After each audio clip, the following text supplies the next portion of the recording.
बंदर और मगरमच्छ।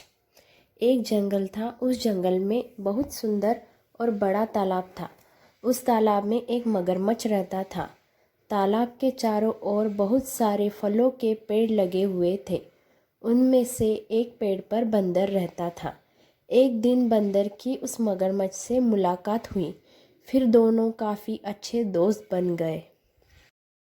बंदर अपने दोस्त मगर का अच्छे से ख्याल रखता और मगर भी उसे अपनी पीठ पर बिठाकर पूरे तालाब में घुमाता था।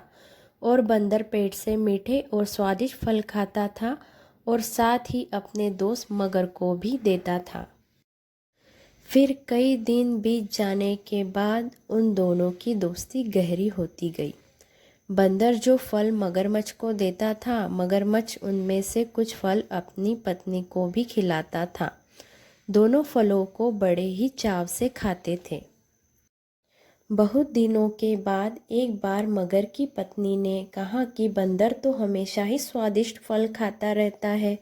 ज़रा सोचो उसका कलेजा कितना स्वादिष्ट होगा। वह मगर से जिद करने लगी कि उसे बंदर का कलेजा खाना है। मगर ने उसे समझाने की कोशिश की, लेकिन उसने नहीं माना और वो मगर से रूठ गई। अब मगर को न चाहते हुए भी हाँ बोलना पड़ा।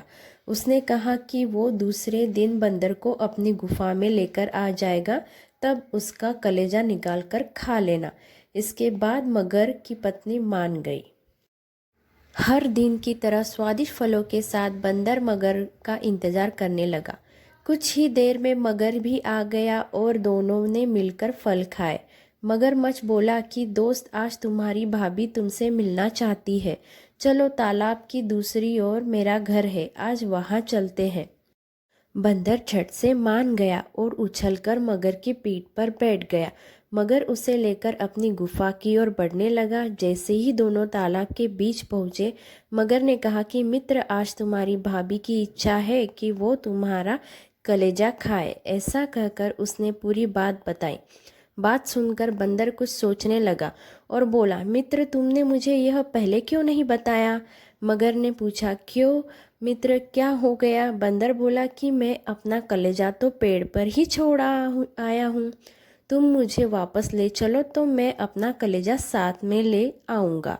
मगर बंदर की बातों में आ गया और वापस किनारे पर आ गया। वो दोनों जैसे ही किनारे पर पहुँचे, बंदर झट से पेड़ पर चढ़ गया और बोला कि मूर्ख, तुझे पता नहीं कि कलेजा हमारे अंदर ही होता है। मैं हमेशा ही तुम्हारा भला सोचता रहा और तुम मुझे ही खाने चले थे। कैसी मित्रता है यह तुम्हारी, चले जाओ यहाँ से।